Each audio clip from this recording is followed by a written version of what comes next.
Hey, Big Dave the Middle-Aged Gamer here with another episode of Skyrim Anniversary Edition. We've got stuff to make. There once was a hero named Ragnar the Red who came riding to Whiterun from old Rorikstead. It's nice to get a skill level right off the bat. As he told of bold battles and gold he had made. Oh, he's up there. But then he went quiet, didn't Ragnar the Red? I won the game of Find the Bard.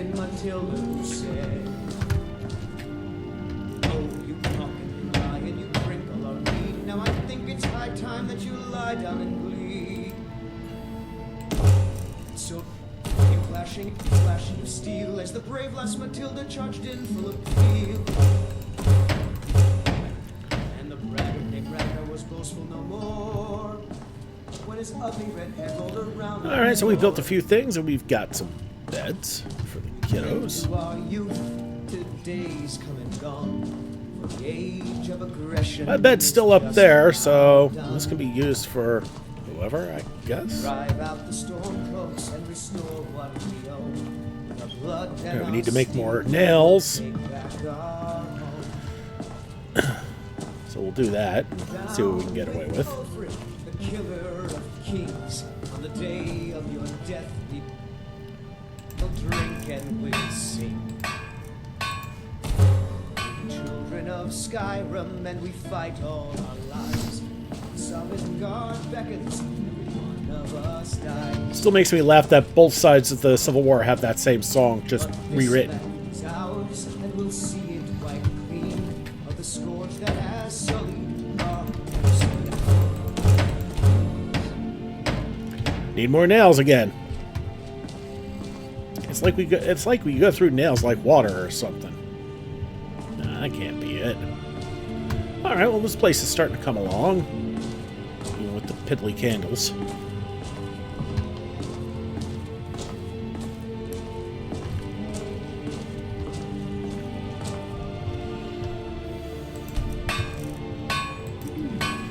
Okay, one more round of nails. Let's chew through as much as we can before we gotta start building more difficult things.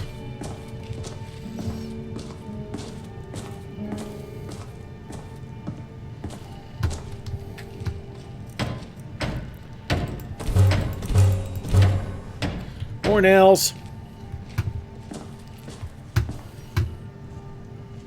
We're getting there. This place is starting to feel more like a room. One of the first songs I ever learned. Ragnar the Red. Again? Oh, there once was a hero named Ragnar. Yeah, his repertoire expands as the game progresses. He told of bold battles and gold he had made. And we ain't done shit since but discovering we're Dragonborn. When he met the shield maiden Matilda, who said, "Oh, you talking, you lying." Alright, so what do we need now? Hinges and locks. A lot of them.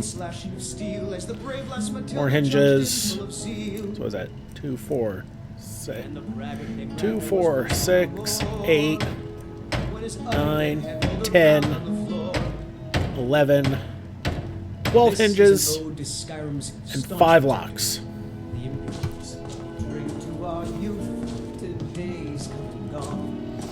12 hinges, 5 locks. Which means we make 5 locks and 6 sets of hinges. Alright. 1, 2, 3, 4, 5. No. 1, 2, 3, 4, 5, 6. We're awfully close to that next smithing level. But yeah, as I said before, you really want to improve your smithing? Make a house.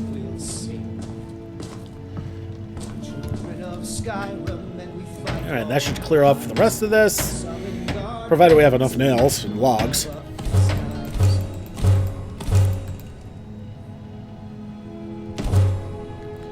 Okay, we need a fitting, 2 fittings, 3 fittings, and another set of nails.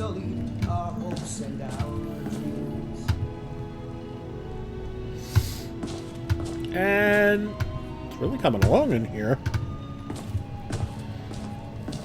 So 3 fittings and more nails. And then we'll actually have the bedrooms done.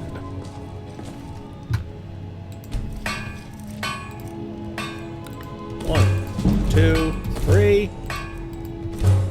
And more nails.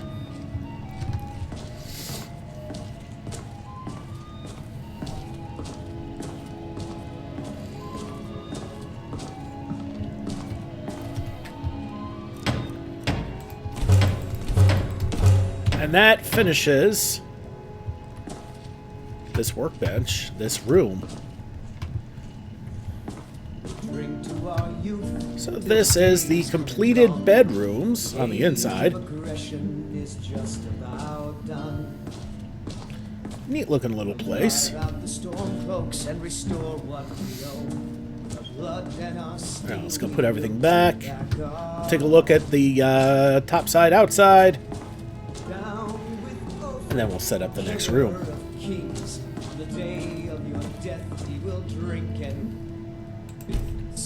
Alright, we'll put everything back. Let's go outside. And this shouldn't take very long to do. And let's look at the rest of outside. I mean, there's not all that much out here. Some snacks, party favors, place to sit, a few places to sit. Otherwise, not much. It's kind of cozy, actually. And another way around, and... You're one of Of course. What are we running short? I'll see to it. Is there anything else you need? Until next time. For now. Probably going to need more stuff. Anyway... use the enchanter. And the bedrooms, we're going to remove the workbench because it is done before any of these else, because we need large antlers. Alright, so let's look at the east wing. And we're going to do the same styles, which means we're going to do the armory. Show you guys what that's about. As you can see, as soon as you pick something, the area is laid out, so it's going to be a little narrow here, but not bad. And put us right near the apiary, too, which is pretty cool. So what's in the apiary? 5 bees and a honeycomb. Don't need them right this second, so we're going to leave them there. I've never had them repop for me anyway. Okay. So the workbench, what do we need? Doors. 3 fittings, 3 locks, 6 hinges, 6 nails. We don't have enough for any of that, except maybe on the corundum side, so we need to get more iron. And, oh boy. We just don't have enough time. Because things are going to close up by the time we are done. So what we're going to do is we're going to do something completely different. Matter of fact... we're going to turn that off. And...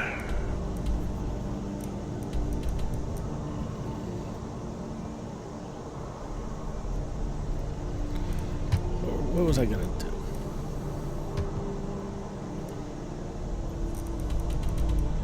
I'm going to show you guys another home that I tripped over.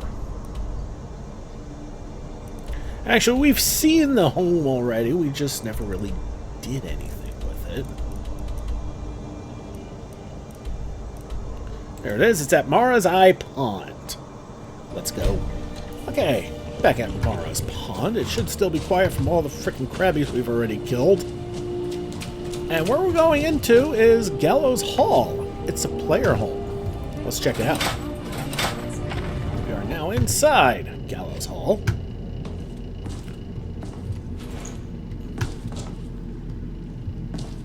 So let's take a look at Gallows Hall. And it looks like your typical setup with alchemy labs, and cooking spot, and coffins, and wait, what? Coffins full of ingredients, coffins full of skeletons, Isn't that lovely? I'll take the money, though. Okay, enchantables. There's your enchanting station.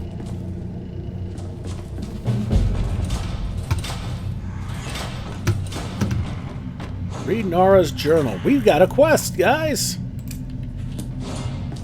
And things are starting to fly around. The spirits are angry. Here we are. Nara's journal. My old master was a collector of things. Skeletons, staves, and priceless artifacts. The most prized of which were the helm and staff of Manamarco himself, the King of Worms. The old master was a collector of apprentices, which in our trade are even more dangerous than the artifacts. He was aware of my ambition and where it would end. He knew I would steal his artifacts and kill anyone who stood in my way, himself included. So like any good necromancer would do, he made sure his trap would ensnare me even beyond the grave. The doors are blocked by some kind of invisible ward, but there must be a way to remove it. The master was nothing if not circumspect, and he would have left himself an out were he to fall victim to his own trap. In fact, I think he aimed to make a game of it. His final words to me were, "Start with the map." I've tried to make sense of the clue, and have made some progress. The flags seem to represent the torches. I just have to remove the right ones.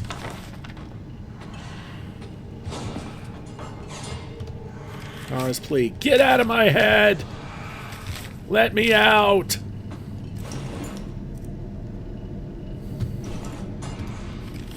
Open the door! Okay. Arch Necromancer's first clue. A mage travels Skyrim, snuffing out the souls of its people along the way. In each place they collect a torch to represent the light of the dead. Their journey starts by traveling west to Morthal. From there, they cross the plains south to Falkreath and make use of the Alchemist's Table. Next, they travel northeast past the river and stopped at the Night Gate Inn, where they cook themselves a meal before snuffing the light there. Finally, they head to north to Fort Dunstad, where their journey ends. Only when they had gathered the light of 4 souls did they receive the blessing from the King of Worms. Trace their path and let the way forward fall. Now, did you get that? And be careful, there are things being thrown around at us. So, let's read the note again. Okay? Arch Necromancer's first clue. A mage travels Skyrim, snuffing out the souls of its people along the way, yada yada yada. Their way starts by traveling west to Morthal. So let's look for the torch marked Morthal.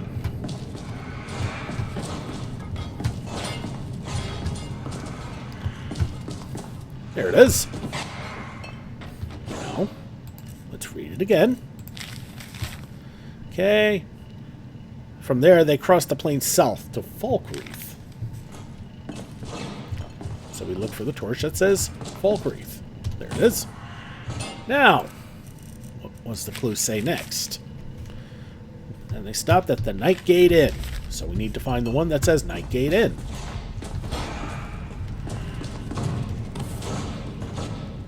Go. And let's read it one more time so we can get the final clue. Fort Dunstad. There it is. Now we pick up the fallen staff, the Staff of Worms. We got worms! Pick up the staff. Find a use for the staff. Let's search Nara again. Hooded skeleton. There's something wedged inside the hooded skeleton, but for whatever reason, I can't seem to raise it.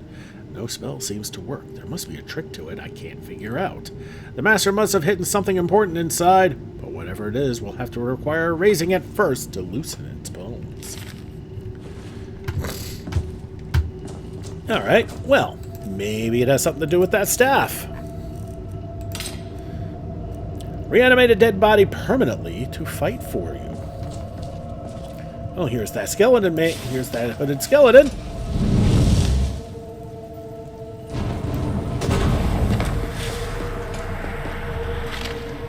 Now, if we look at the skeleton, we have the Arch Necromancer's key.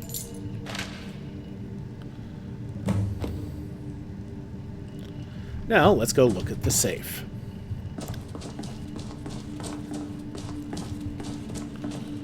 it is.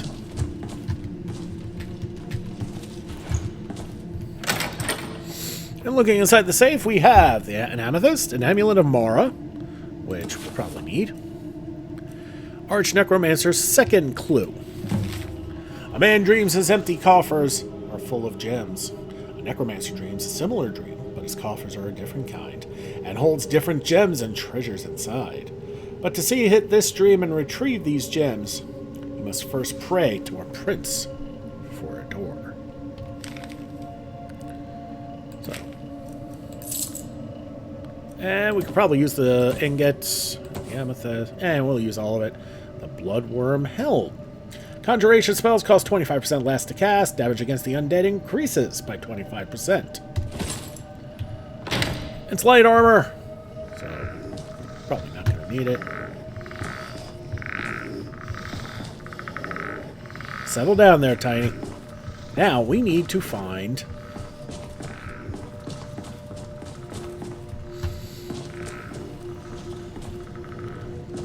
a little shrine, huh? No, that's not going to be quite as easy now, is it?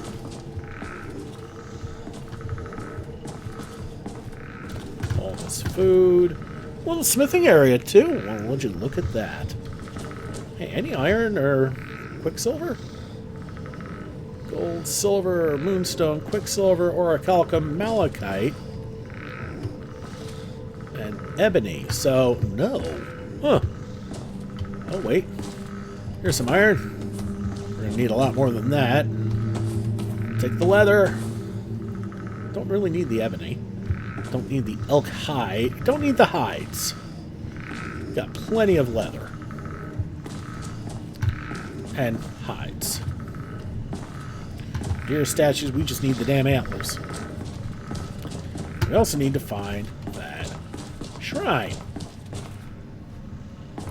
I'm sure it's around here somewhere. Is that it? There it is. Vermina does not accept those who have not served her. We do have a Blessing of Vermina added, which fortifies illusion. Spells cost 10% less to cast. Okay.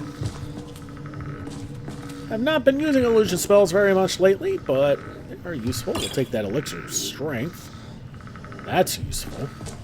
Okay, now that we've prayed, we need to sleep.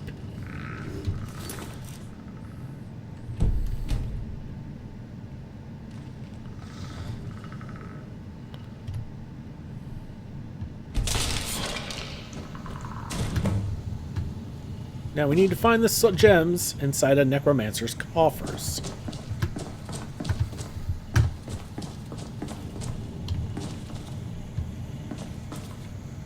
And our mage and our skelly magey is dead. Okay, there's one.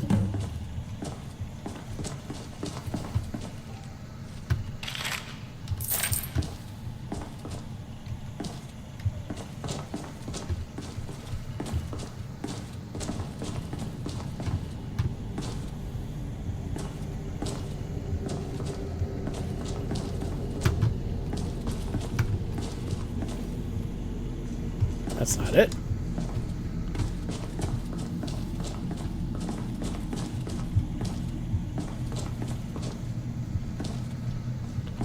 Finding the other one could prove to be a bit difficult. Oh no, there it is.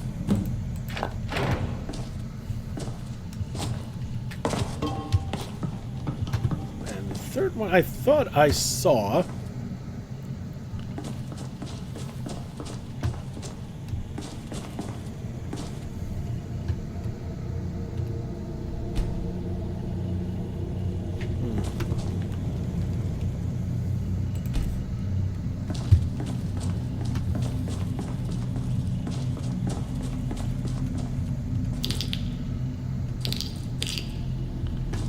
I mean, the soul gems would be nice, but I don't think that's what I needed.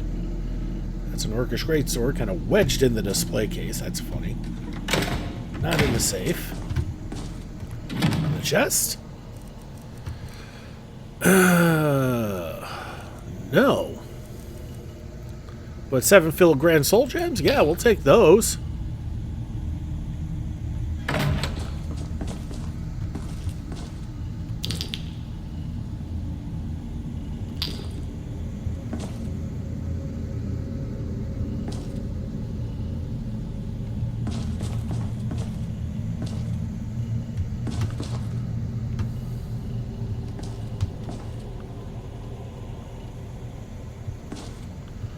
No antlers, unfortunately.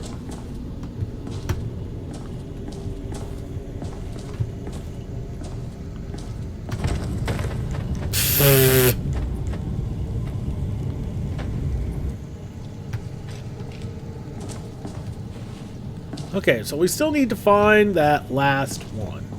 Where is it?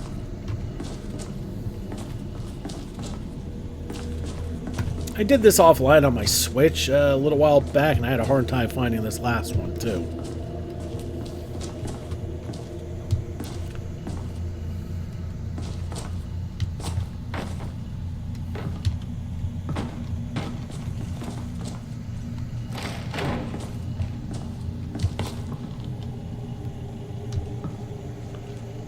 No.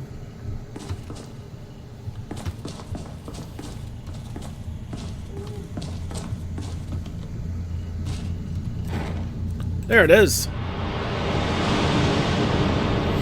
Boy, what a pain. Well, we need one more. The last one is right there. So now, we read the instructions.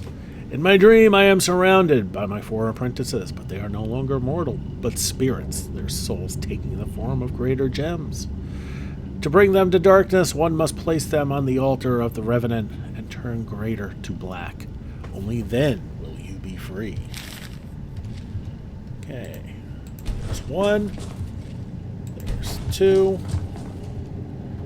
There's 3. And finally, there's 4.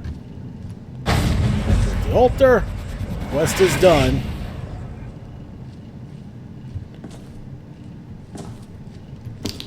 We get ourselves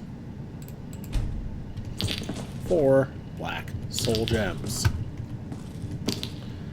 And what this does, this allows you to turn greater and grands into black.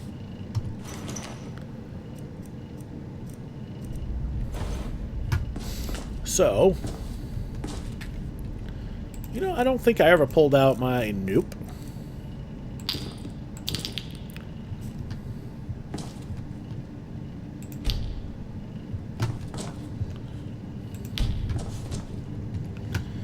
Of course, 4 at a time.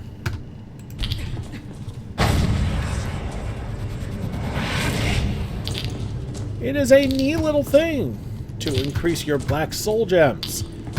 Attention, all you enchanters.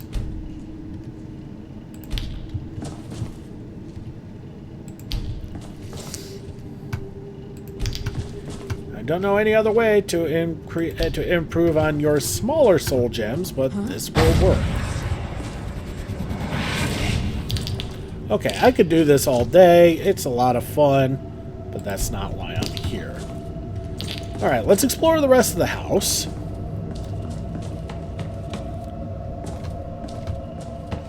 As we go further down.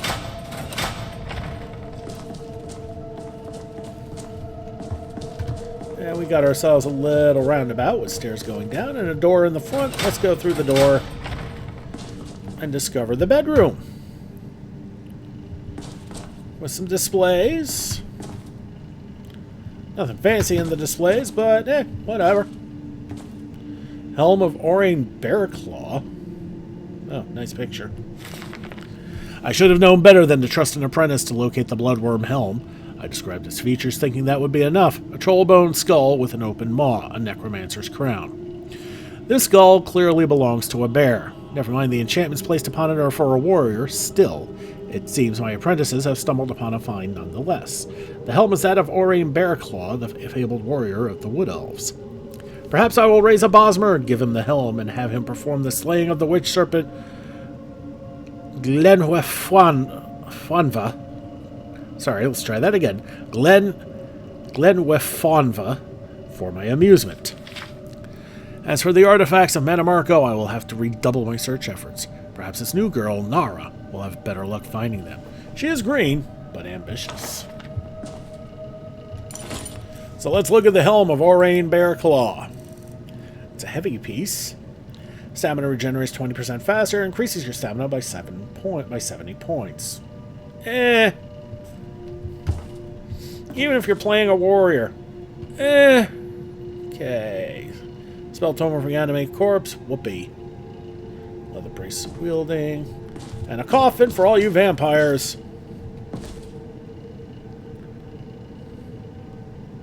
And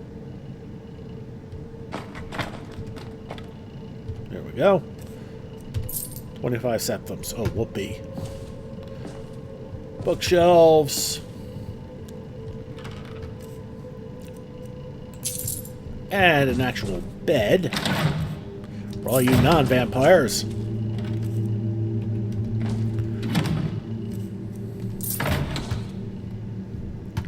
But yeah, this is just the living quarters here. That's fine. Let's go downstairs and see what else we've got.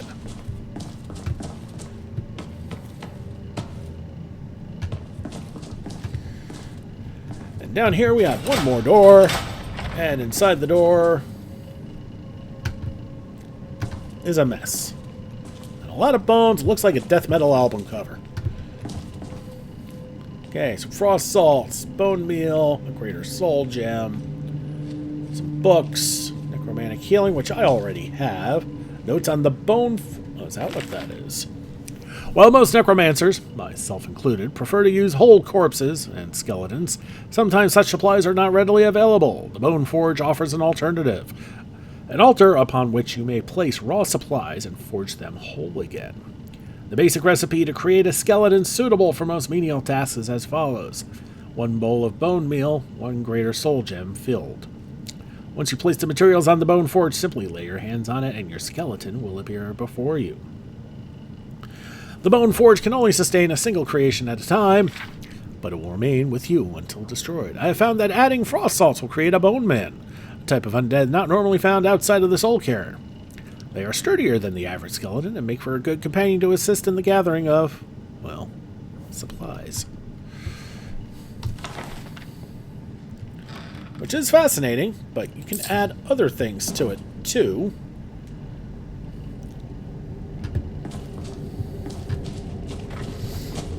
Like ancient Nordic armor, I think, creates a Wrathman or something like that.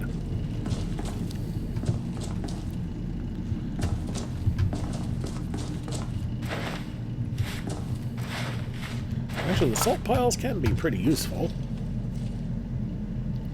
Let's see, ancient Nordic helmet, frost salt, greater soul gem, bone meal, and a soul husk. So, yeah, we could if we wanted to. I just don't really want to. So that is the Necromancer's Lair, Gallows Hall. The bedroom, the Bone Forge down below, and the main area up above with... Seriously?